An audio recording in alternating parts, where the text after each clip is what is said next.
सत साहिब सतगुरुदेव की जय। बंदी छोड़ कबीर साहिब जी की जय। बंदी छोड़ गरीबदास जी महाराज जी की जय। स्वामी राम देवानंद जी गुरु महाराज जी की जय हो।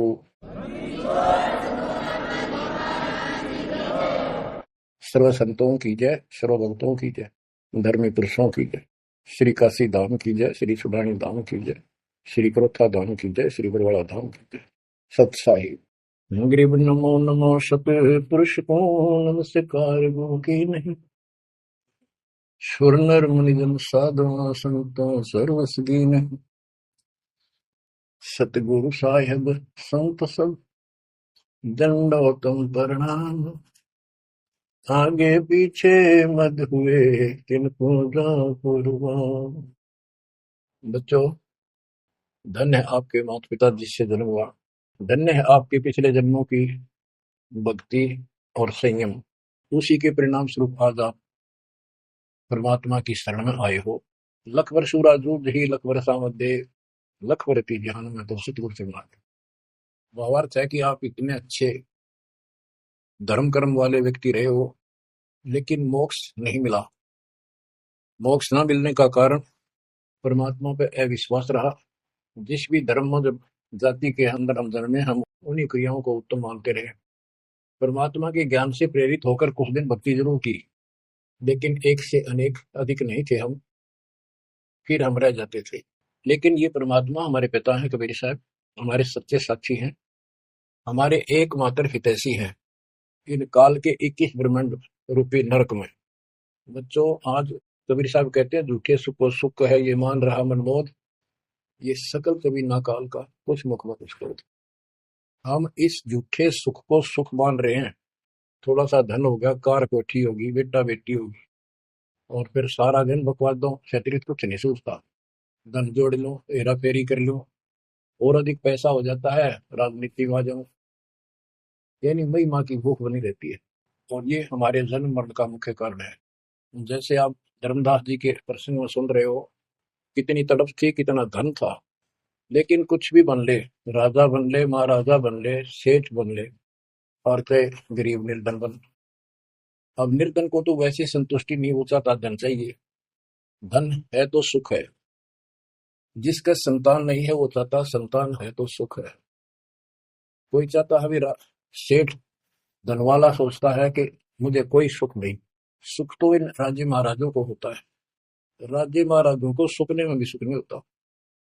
बच्चों, यह बात जिस दिन आपके हृदय में बैठ जाएगी कि ये सुख है ही नहीं, रात को भी नींद नहीं आती इन राजाओं को, नेताओं को। लेकिन कुछ दिन कमांड चलती है इनकी, इसी में फूले रहते हैं। फिर ये भी सोचते हैं कि स्वर्ग में सुख होगा। स्वर्ग के राजा इंद्र, वो भी मां दुखी, 24 घंटे टेंशन रहती है, कोई तप करके और तेरे राज ने छीन ना ले। स्वर्ग का राजा नीचे यज्ञ करके या तप करके बनता है, और उसमें एक शर्त होती है कि तेरे शासन के दौरान, तेरे शासन काल में यदि कोई पृथ्वी पे ऐसा तप कर लेगा जो खंड ना हो, कुछ समय निर्धारित है, और 100 अश्वमेध यज्ञ निर्बाध कर गया, तो तेरी पदवी को छीन लिया जाएगा, उसको ये पद दिया जाएगा। तो बच्चों, उस राज को बनाए रखने के लिए इंद्र कति हद भी पार कर देता है, अति कर देता है, इज्जत बेइज्जती का सवाल भी नहीं रहता। एक प्रसंग आता है, मार्कंडे गोसाई तपस्या कर रहे थे बंगाल की खाड़ी में।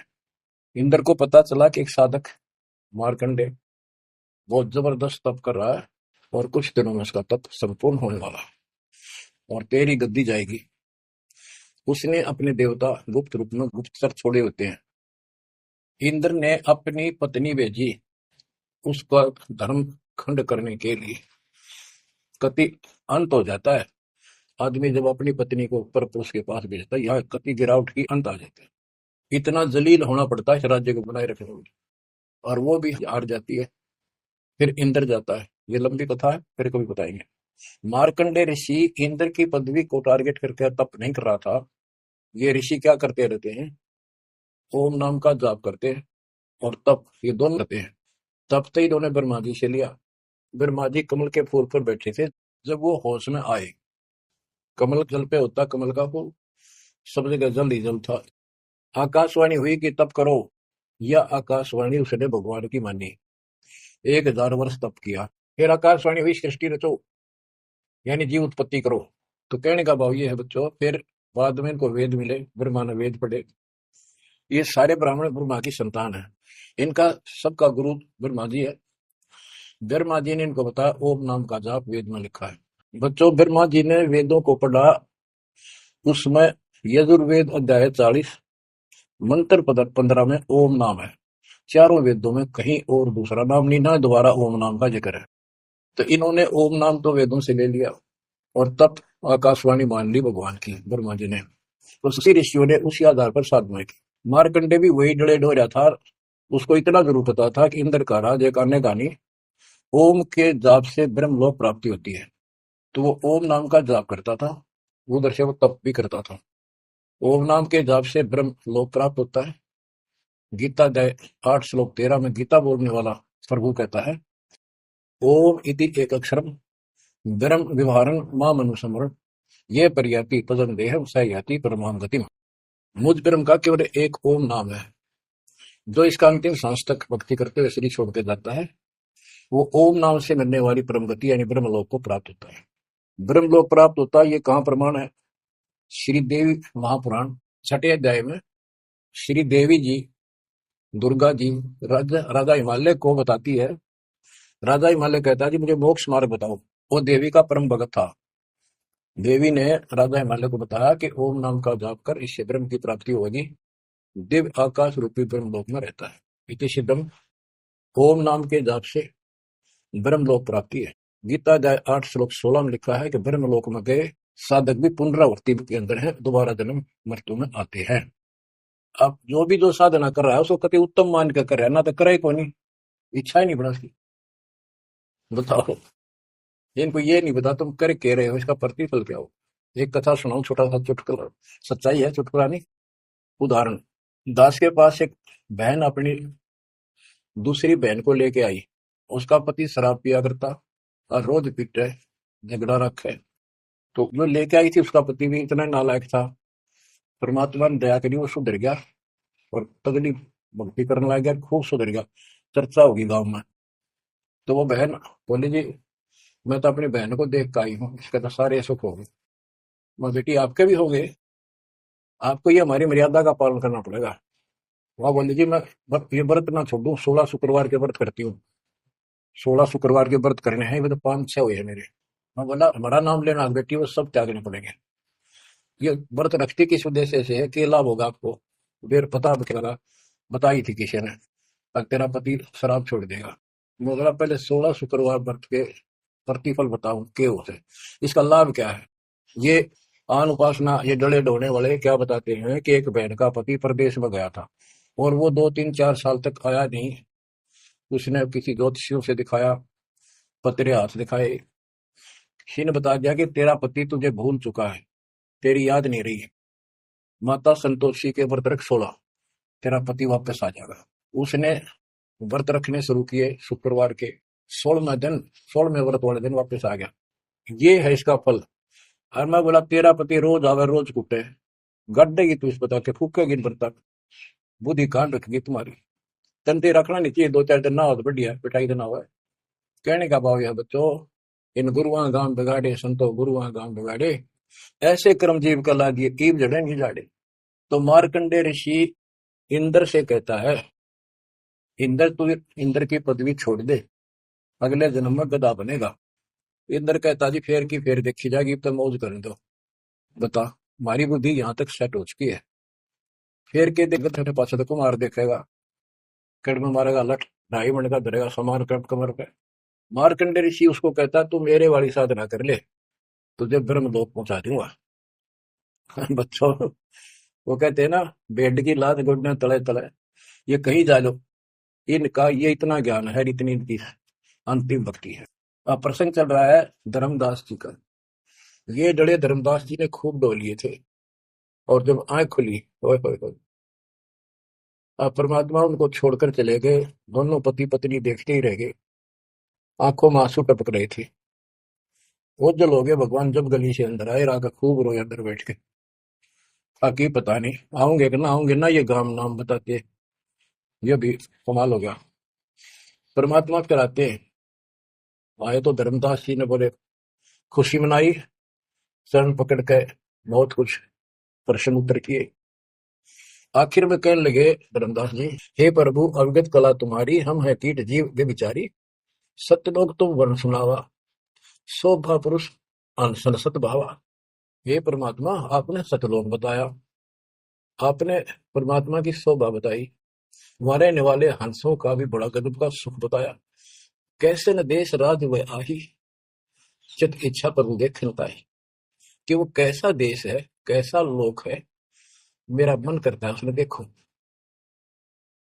परमात्मा बोले धर्मदास ये निर्घनी काया, निर्घनी ये बेकार, इसमें डंगा भरा पड़ा, काम क्रोध लोभ विष्टा थूक ब्लड टट्टी पेशाब, इसमें कैसे दर्शन हो उस भगवान के। मैं जो बताता हूं तो ऐसे भक्ति शुरू कर दे, और जब शरीर छोड़ के जाएगा तो आपको परमात्मा के दर्शन हो जाएंगे। सतलोक भी देखिए, वहां सारे अपने बहन भाइयों में खुशी करे ना। धर्मदास ये निर्गनी काया, यह तन पुरुष दरस के में पाया, इस तन में भगवान कैसे दिखेगा। तन ठीक का जब पूरा हो भाई, सतलोक तो देखो जाए। जब ये तेरा शरीर का समय पूरा हो जाएगा जीवन, फिर इसको छोड़ के सतलोक देख ली जाके। धर्मदास गए चरण में होरा, हे प्रभु दर्शा मिटाहो मोरा, शरण टेक प्रभु विन गए हो ही, पुरुष दर्श बिन कल नहीं होही। दोनों चरण पकड़ के धर्मदास ने बोला, ये भगवान एक में दिखा दो, मेरी यह भगवान के दर्शन की प्यास मिटा दो, उसके दर्शन बिना मुझे एक पल भी चैन नहीं होगी। परमात्मा बोले, भाई मैं ही हूँ प्रभु, सारी सृष्टि का मालिक मैं हूँ, मैं आपका गुरु हूँ। दीक्षा दी धर्मदास जी को मेरे, मैं आपका गुरु हूँ, मैं आपका भगवान हूँ, मैं सत्पुरुष हूँ, और मेरा ही नाम कबीर है। लेकिन उसके आवाज समझ में नहीं आई, और बार बार यही कहने लगा, भगवान के दर्शन करा दे, भगवान के दर्शन करा दो, जब मेरी आत्मा मानने गई। बच्चों विचार करो, पहले हम किसी की भी भक्ति शुरू कर दी, राम की, कृष्ण की, शंकर भगवान की, विष्णु भगवान की, किसी की भी, और सब स्वर्ग बताया करते। कदे मई का गिला स्वर्ग दिखाओ, हमने तो मानूंगा। पर जब ठीक ठिकाना आता है, ये मन अड़ियल घोड़े की तरह अड़का खड़ा हो जाता है। इसलिए केवल बकवाद करवानी, अच्छे राह पर लगते समय सौ बाधा पैदा करता है। ये मन अड़ रहा था। गुप्त भय प्रभु अविगत ताता, धर्मदास मुख आवन दाता। जब इतनी जिद करी, परमात्मा अंतर ध्यान हो गया, और धर्मदास वो खोले रह गया, ना हाँ करे ना बोले, या के बड़ी क्या कहने लगा, मैं मति हीन कोमती मोहि लागा, मोहि समकोल है जग में भागा, मैं मूर्ख प्रतीत न कीना, अस साहिब के मैं नहीं चीनी। अब कौन विधि दर्शन पाऊं, दर्शन बिना मैं प्राण गवाऊं, चरणोदक बिन करुण अग्रासा, तदो शरीर कह धर्मदासा। अब क्या कहता है, मैं बड़ा निकम्मा, मैं दुष्ट आत्मा, मतिहीन, कितना मुंह ला लिया भगवान ने मेरे को, और देख मैं कितनी इज्जत कर गया, मेरे जैसा निर्भाग धरती पर, मैं मूर्ख, मैंने भगवान पर विश्वास नहीं किया, फिर वो बुरी तरह। इस मन की यह गंदी आदत है। अब कौन विधि दर्शन पाऊं, दर्शन बिना मैं प्राण गवाऊं, शरणोदक बिन करो न ग्रासा। जब लगूं के चरण धोकर नहीं पी लूंगा, मैं अन्न नहीं खाऊं, तदो शरीर कह धर्मदास, नहीं तो मरूंगा। दिवस सात लग अन्न न खावा, भजन अखंड नाम लो लाओ। जो नाम दिया था उसमें डट के भक्ति करता रहा, ना कुछ खाया ना पिया। सातवें दिन पर वो प्रगट दिखाए, धर्मदास पद गए अपलाए। सातवें दिन परमात्मा आए, धर्मदास ने पैर तरफते हुए पड़े पड़े ने पैर पकड़ लिए, दृढ़ श्वासा निपट अधीरा, पड़े चरणन में अक्षीण शरीरा। शरीर बहुत कमजोर हो गया था, धरती में पड़े पड़े ने सरक के मालिक के चरण पकड़ लिए। कर गए साहेब तही उठावा, शीश हाथ दे अंक मिला। परमात्मा ने उसके अपने हाथ का सहारा देकर उसको खड़ा किया, और फिर अपने सीने से लगाया। धर्मदास चरणोदक लीना, चरण पखार आचमन कीना। धर्मदास ने फिर उठ के जल लाया, परमात्मा के चरण धो के पिए। परमात्मा बोले, हे धर्मदास प्रसाद कुछ पाओ, कुछ खा लो, कर प्रसाद तो मुंह पे आओ, मेरे पास आओ फिर तो, और फिर मैं तुझे सारा ज्ञान बताऊंगा। तो धर्मदास ने जल्दी जल्दी कुछ खाया, उसका ये टेंशन थी कि चले ना जा। थोड़ा बहुत खाया, पानी पीकर पटदे से आगे बैठ गया। धर्मदास का शरनाई सुन प्रभु अगर अपार, 7 दिवस कहाँ रहे, कौन देश पगडार। तो परमात्मा किसे पूछने लगा, है भगवान आप कहाँ रहे, कैसे कैसे रहे, कहाँ गए। फिर उसी बात पर आकर गया, हे प्रभु चिंता गण कर मोरा, पुरुष दर्श देव करो ने हो रहा। हे प्रभु चिंता गण का मोरा, पुरुष दर्श दिखाओ करूँ ने हो रहा। मैं हाथ जोड़ूं, आपके नहोरे निकालूं, मुझे भगवान के दर्शन दिखा दे। परमात्मा कहते हैं धर्मदास ये हट का कर हूं, मानो शब्द शीश पर धर हूं। मैं तो कहूँ वो मान ले तू। हमरे गहे पुरुष पे जय है, बिना गहे वो हजार न पे। अब मेरे नाम को तू ठीक से जप, मैं मिल गया गुरु के बिना उस भगवान की प्राप्ति नहीं हो सकती। हमसो पुरुष ऐसा आही, जल तरंग जल अंतर नाही। कि भगवान में मेरे में इतना अंतर समझ ले, इतना भी अंतर नहीं है। जैसे समुद्र से लहरें उठती है, लहर और जल अलग नहीं होता। बच्चों धर्मदास जी को खूब समझाने की चेष्टा की कि हमारी सूरत गहो चितलाई, तभी पुरुष पतन। मेरे को भगवान रूप समझो, तब मालिक की प्राप्ति होगी। से हृदय प्रतीत असाने, गुरु और पुरुष भिन्न नहीं जाने। गुरु और परमात्मा को अलग नहीं समझा है, तो शिष्य में ऐसी श्रद्धा होनी चाहिए। जब लो चित असरीति ने आवे, जब लग ऐसा भाव नहीं होगा, तब लग जीव लोक नहीं सतावे। धर्मदास चित बहु सकाने, चल टेक वो विनती ठाने। सारा कुछ कह लिया भगवान ने, पर उसने अपनी बात को ऊपर रखा। परमात्मा भी चाहते थे कि मैं एक अपना आई विटनेस तैयार करूं। हे प्रभु सत कहो तो पाही, तुम ते कुछ तुस्ताई नाही। मोरे तुम पुरुष हो स्वामी, यम ते छुड़ाओ अंतर्यामी। हो प्रभु वर्णव लोक की शोभा, ताते आदि मोर मन लोभा। आपने इतना सुंदर लोग बताया, वहां के इतने सुख बताए, तो इसलिए मैं देखना चाहता हूँ। तब लीला बहुत हम देखा, आपके चमत्कार मैंने बहुत देख लिए। पुरुष दर्श बिन रह ये रेखा, भगवान के दर्शन नहीं कर लूंगा, इतना मेरे मन का दोष निकले नहीं।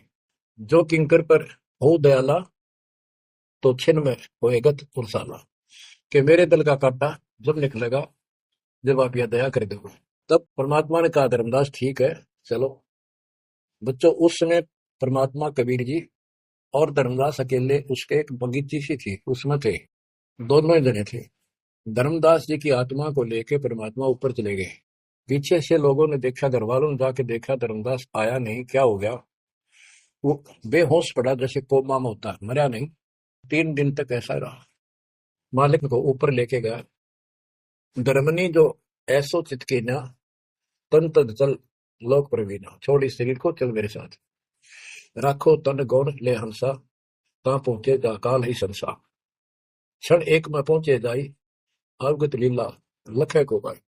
शोभा लोक देख सुख माना, और उदित असंख्य शशि और भाना। इतना प्रकाश उस लोक का जैसे असंख्य सूर्य और चांद उदय हो गए हो। परमात्मा कबीर जी जिंदा बाबा के रूप में थे। जब सतलोक में पहुंचे, और जब उस परमात्मा के महल के सामने सतलोक में संतरी खड़ा था, परमात्मा बोले भाइयों मृतलोक से एक हंस आए हैं, धर्मदास इनका नाम है, और इनको वह परमात्मा के दर्शन कराओ सतपुरुष के। द्वारपाल ने एक और भगत को बुलाया और कहा इनको सतपुरुष के दर्शन करा के लाओ, महल में ले जाओ दरबार में। जब वो लेके चला धर्मदास जी को, बहुत से भगत और आगे हंस हंसनी, यानी जैसे यहाँ भगत कहते हैं वहां हंस कहते हैं, भगतमती कहते हैं वहां हंसनी कहते हैं। हंस का अर्थ है, हंस एक पक्षी है जो बुगले जैसा होता है, कति सेम टू सेम, लेकिन उसका गुण ये होता है वो मांस मच्छी नहीं खाता, भूखा मर जाएगा, केवल मोती खाता है। अर्थात संत भगत वो होता है जो सब बकवाद छोड़ दे, केवल राम नाम के मोती सेवा सुमन दान करे, उनको हंस कहते हैं। तो काफी हंस इकट्ठे होकर आगे भगत और हंसनी भगतमती। बच्चों जैसे दास बताता रहता है, जो बच्चे स्कूल में सुख लेना चाहते हैं और वहां बकवादों में लगे रहते हैं, वो सदा दुखी होते हैं। अपनी पढ़ाई पूरी करके बढ़िया नौकरी मिल जाए, फिर नाचो गाओ, वहां सुख लो सारा। नाचने गाने का मतलब यहाँ पृथ्वी लोक पर रहना नहीं। भाव ये है कि जब आप सतलोक चले जाओ तो वहां मौज करियो सारी है। यहाँ का एक नाचना कित का गाना, एक पलक में पता नहीं क्या हो जाए। तो जैसे सतलोक में दूसरे धर्म वाले कई कहते हैं, जो सतलोक की महिमा बताते हैं कि सतलोक में प्रकाश ही प्रकाश है, वहां और कुछ है ही नहीं। वो आत्मा उसमें ऐसे मिल जाती है जैसे बूंद समुद्र में। ये पूरा राधा स्वामी पंथ, सच्चा सौदा वाले, सरसा वाले, गुरुदेव वाले और भी सब इस यह रटला रहे, वहां कुछ नहीं है। और आंखों देखा धर्मदास क्या बताता है, वाणी पढ़ता हूँ, ये वैसे लिखी हुई है पुराने समय की, शुद्ध नहीं है इतनी, लेकिन अर्थ गजब का है इसका। कहते हैं, जित देखा जगमग झलका ही, देखत हर्षित भय ही भाई। धर्मदास ने जहां देखा इतनी सुंदरता, प्रकाश में गजब का नूर चमक, देख देख खुश हो रहा है। द्वारपाल हंस जो रहिया, ता मैं एक हंस से कहिया, ए हंस तुम जाओ लेवाई, पुरुष दर्श दे आनो भाई। इसको धर्मदास को ले जाओ, परमात्मा के दर्शन करा के वापस यहीं ले आना। चले लिवाए पुरुष तब जहां, अचानक हंस वो आए तभी, वहां बहुत से अचानक और हंस आगे वक्त। करत को लाहल मंगल चारा, शोभा अद्भुत अंग अपारा। ओहो, उनके जो वहां पर भगत आए और भगतनी आई, इतने गजब के सुंदर शरीर देखते ही बने। उनके गले में रत्नों की माला और जगमग दे, बहुत गजब का, बहुत सुंदर कपड़े पहन रखे, अमर तीर शोभा धर्माए। अनसन भाल शोभा के वर्णु। धर्मदास कहता है कि उन हंसों के माथे की शोभा क्या बताऊं, बहुत गजब की। रवि करता रोम सोडस चंद्र भाल छिवि लहु, यानी 16 चंद्रमा का प्रकाश हो उनके माथे की, इतनी चमक थी, इतना नूर था। हंस कांति प्रतिरोम प्रकाशा, हीरा मणि उदित रोमासा।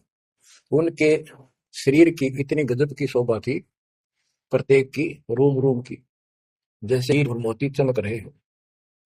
उनके शरीर का प्रकाश सोडस रवि, अनसन छवि मोहा, देह प्राण शुभ अमृत शोभा। उनके शरीर की शोभा 16 सूर्यों के प्रकाश जितनी थी। अब वहां भगवान के दरबार में पहुंच जाते हैं वो लेकर के, सिंहासन से भी देखत मनमोहा। ओह, सुरती हंस अग्रानी अगाने, सत्य पुरुष सकल देखत हर्षाने। वहां लेकर गए नाचते गाते हुए। जब उसने भगवान को देखा, धर्मदास जी ने, तरह गजब का प्रकाश, एक रोम शरीर के बाल की चमक, करोड़ सूर्य करोड़ चांद मिला दे। एक रोम रवि शशि कोटि सा, एक रोम की शोभा करोड़ सूर्य और चंद्रमा जैसी। पुरुष प्रकाश सतलोक अंजोरा, ताने पहुंचे निरंजन चोरा। कि उस सतलोक का इतना सुंदर प्रकाश है, वहां ऐसी व्यवस्था है कि वहां ये काल निरंजन, ये चोर नहीं जा सकता, यानी इसका वहां भय नहीं है। आप सुनो, 4-5 पंक्तियों में कमाल कर दिया। पुरुष कबीर देखा एक भाई, धर्मदास पुन रहे लग जाई। वहां पर परमात्मा जो सतलोक का मालिक, असंग ब्रह्मांड के तकत पर सिंहासन पर विराजमान था, वो वही सूरत थी, उनके साथ धरती से नीचे से आया था। ओहो, देखो ये तो लिखा कबीर सागर में, ये वो सुना रहा हूँ। और वास्तविकता आपको बताई कि परमात्मा स्वयं उसको साथ लेकर गए और वो चौर करने लगे उसके ऊपर। हमने इसका रस निकालना, सारा रस निकालना है। कबीर सागर का बहुत अड़ंगा कर रखा है इन्होंने, फिर भी हमने निष्कर्ष देखना है। जब धर्मदास जी ने देखा कि ये कबीर इनका सेवक है और ये है भगवान, उसमें रूप दो थे। जब परमात्मा खड़े हुए और जिंदा बाबा वाला रूप उस तखत पर विराजमान हुआ, बच्चों जिसको धर्मदास भगवान मान रहा था, वो खड़े हुए सतपुरुष, और परमात्मा जिंदा बाबा वाले वेश सिंहासन पर विराजमान हो गए। और वो चवर लेकर खुद परमात्मा उस कबीर जिंदा बाबा पर करने लगे। धर्मदास का आश्चर्य का ठिकाना नहीं कि अभी भगवान यो है कि ये है। इतने में वो जिंदा बाबा में समा गए, जिसको वो सतपुरुष दिखाई दे रहे थे। और वो शोभा जो कि तू जिंदा बाबा वाले शरीर की होगी। अब कहते हैं, पुरुष कबीर देखा एक भाई, धर्मदास बहुत ही लज्जाई। वहां मुझे प्रतीत नहीं आई, हे परमात्मा कैसी हुकूमत हिम्मत छाई। धर्मदास कहता, वहां मुझे विश्वास नहीं हुआ। ये महाराज कह रहे थे, भगवान मैं परमात्मा हूँ, मैं सारी सृष्टि का रचने वाला हूँ, मेरा नाम कबीर है, असंग ब्रह्मांड का स्वामी हूँ। अब धर्मदास जी कहते हैं, भगवान कबीर पुरुष एक यहाँ छिपाए, सत्य पुरुष जगदास का है। धाये चरण गौ अति सकुचाई, हे प्रभु हम परिचय तब पाए। हे परमात्मा, अब आपको मैंने पहचान लिया। यह शोभा कस वहां छिपाओ और कस नहीं जग में प्रगट दिखावा। आपने ये शोभा वहां क्यों छुपा रखी है, वहां क्यों नहीं दिखाते? इसलिए लाखों ये अपनी असलियत को, आपके वास्तविक शरीर की शोभा को। परमात्मा बोले, धर्मनी जो वही छवि जग जाऊं, तो ही विकल्प निरंजन राव। यदि मैं इस शोभा युक्त नीचे जाऊं तो काल निरंजन पागल हो जाए। और मैंने उसको वचन दे रखा है कि मैं अपना ज्ञान समझा के जीव को लाऊंगा। और वैसे बच्चों, परमात्मा आज हमने ले जा, हम टेक नहीं सकते वहां पर, भूल जाओ इन बातों में। ये तो कहन सुन कहन की बातें हैं। उदाहरण देता हूँ, कबीर साहब कहते हैं हम मोहम्मद को वहां ले गए, इच्छा रूपी सतलोक गिरे हो, उल्ट मोहम्मद महल उठाया, गुद धीरे कलमा है। यानी हम हजरत मोहम्मद जी को ऊपर लेके गए थे कि ये समझ गया तो इन सब जो इसने लाखों तैयार कर रखे सबको बता देगा। लेकिन नीचे प्रभुता घनी होगी थी, संगत उबत खूब होगी थी उसकी, और उसके ऊपर प्रभुता पाके भूल गया भगवान को, नहीं इच्छा हुई तो वापस छोड़ दी। कुछ दिन पाछे आप भी मर गया और वहां प्रभुता भी रहेगी। काल का इतना अजब गजब जाल है बच्चों। तो धर्मदास जी से बोले कि आप नीचे जाओ। धर्मदास जी बोले भगवान ये वहां ना भेजो, यही रख लो मेरे दाता, और इस नरक में मत भेजो। अब मैं नहीं जाऊं दाता वहां पर। परमात्मा बोले भी ऐसे नहीं बात सुनेगी, वहां तुम जा, चिंता ना कर, मैं तेरे साथ रहूंगा और सत भक्ति दूंगा, उससे आपकी भक्ति गजब की बन जाएगी और भक्ति युक्त होकर यहाँ आएगा, वैसे से यहाँ ठिकाना नहीं मिलेगा तेरे। और दूसरी बात है कि तूने सब कुछ देखा है, नीचे औरों को बता, तेरे भाई बहनों को विश्वास होगा। धर्मदास कहता है मोहे राख लियो महाराज, हमसे बिगड़ी है मोहे राख लियो महाराज, हमसे बिगड़ी है, बिगड़ी है महाराज हमसे, बिगड़ी है महाराज हमसे, बिगड़ी है हमें नांगा लो महाराज, काल की नगरी है तुम्हें ना भेजो महाराज, काल की नगरी है। रो बुरी तरह, जैसे किसी ने आगे में धकाया करे जबरदस्ती मर तो कर राख लो महाराज, हम गंदे इंसान से।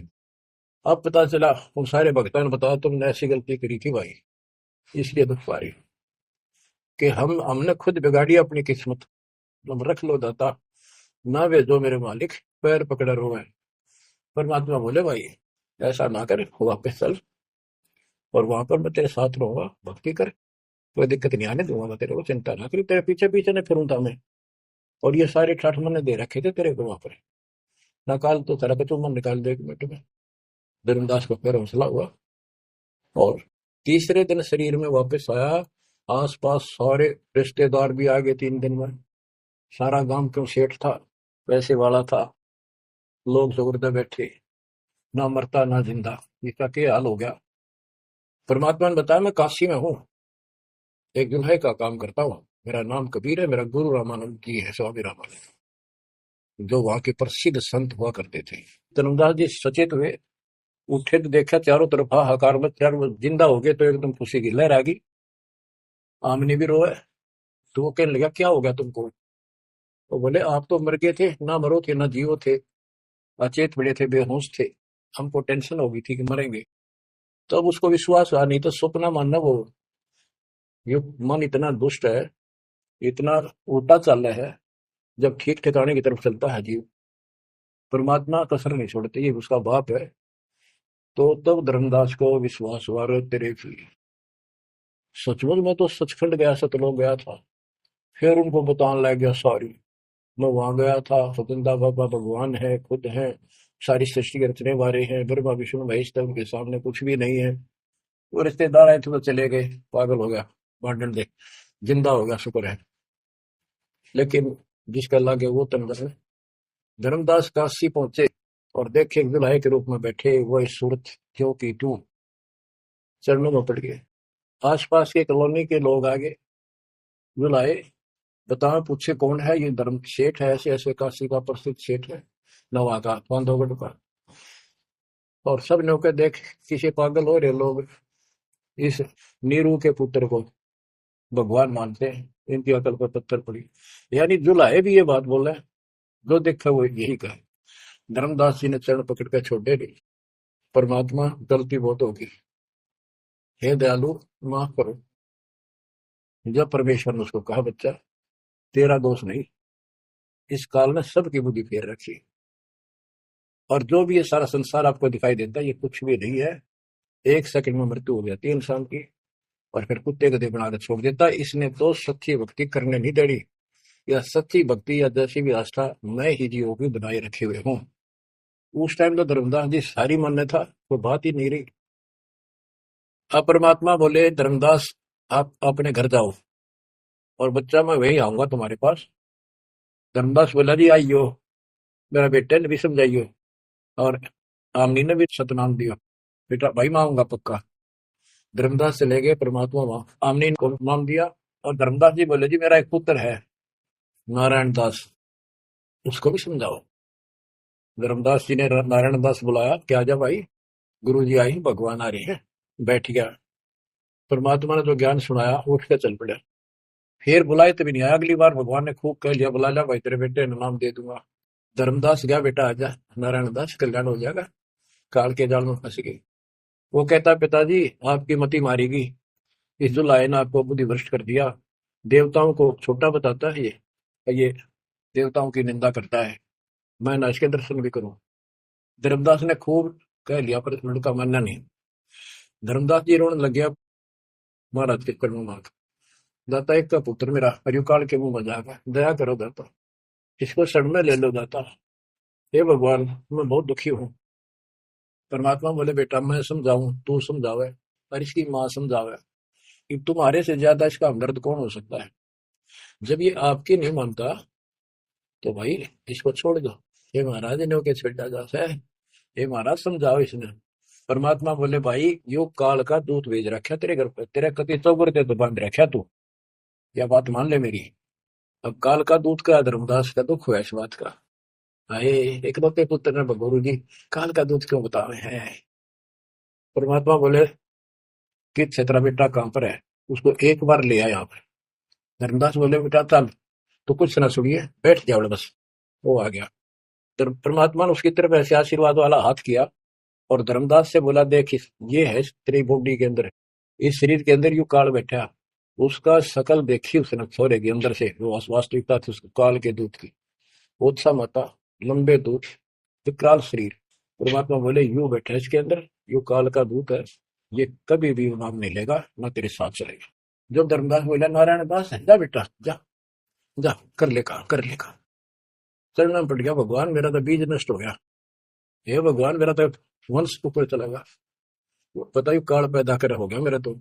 परमात्मा बोले वंश ने क्या चाटेगा, तू इच्छा छुटवा ले यहाँ से बेटा, क्या करेगा इस वंश का, ये तो काल खाई खुराक का पहन पोशाक का यम का करना पड़ता है।